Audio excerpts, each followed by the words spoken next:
And if you could please say, I do. With two simple words. Ilhan Omar took her place in the Minnesota House of Representatives in 2017.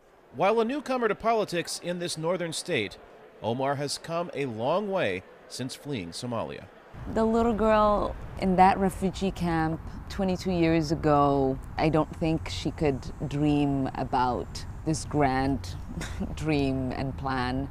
A dream realized in front of Muslim American Society of Minnesota Executive Director Asad Zaman. Do you solemnly swear or affirm that you will... Who witnessed Ilhan Omar take the ceremonial oath of office on a commemorative Quran. The ethos of America that can embrace a Somali American hijab-clad woman as their representative, I think that says something amazing about America. Ilhan Omar's 2016 bid for a seat in the Minnesota House of Representatives in a liberal district in Minneapolis initially seemed like a long shot, says University of Minnesota political science professor Lawrence Jacobs. From afar, Ilhan Omar had everything going against her.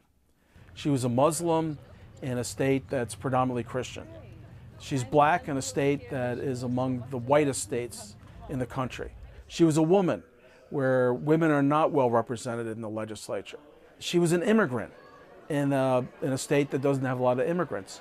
Every one of those things could have been held up as a barrier, and yet she prevailed. Today, there are about 25,000 Somali Americans in Minneapolis, many of them refugees like Omar.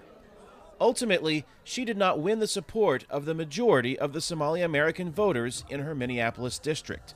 She was elected to her seat by courting voters outside the diaspora. Coming from a community that usually sees leadership as a man's role, that played a huge part in creating a lot of difficulties. Another campaign hurdle was countering the increased rhetoric Muslim Americans faced during the national presidential election in 2016.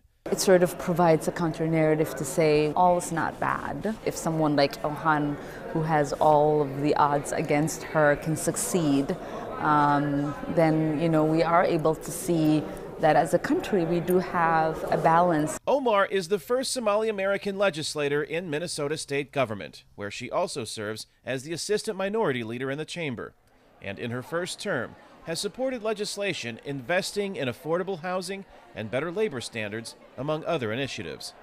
Since her election, she has increased her profile beyond Minnesota and views her role in the national conversation about Muslim Americans as a positive one. Hearing about young people who are running for elected office in Kenya and in Somalia because they were inspired by my race, I think messages like that truly put things into focus and sort of, I think, amplify the level and the magnitude of what we've been able to do here. Omar says she plans to do much more.